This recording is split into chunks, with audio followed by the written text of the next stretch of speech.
IPL শুরু হওয়ার পর থেকে কেটে গিয়েছে ১৬টা মরশুম।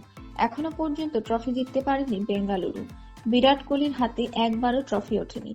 এ নিয়ে বহু চর্চা হয়েছে। সেই চর্চায় নতুন মতামত দিলেন কলিন ডি গ্র্যান্ডহোম। তার মতে, দল গঠন ঠিকঠাক না হওয়াতেই ট্রফি জেতেনি বেঙ্গালুরু। গত কয়েক বছরে আরসিবির হয়ে ক্রিস গেল, এবি ডিভিলিয়ার্সের মতো ক্রিকেটাররা খেলে গিয়েছেন। কোহলি নিজেই তো রয়েছেন, কিন্তু তার ব্যক্তিগত নৈপুণ্য ট্রফি জেতাতে পারেনি দলকে। দুবার ফাইনালে উঠেও হেরেছে তারা।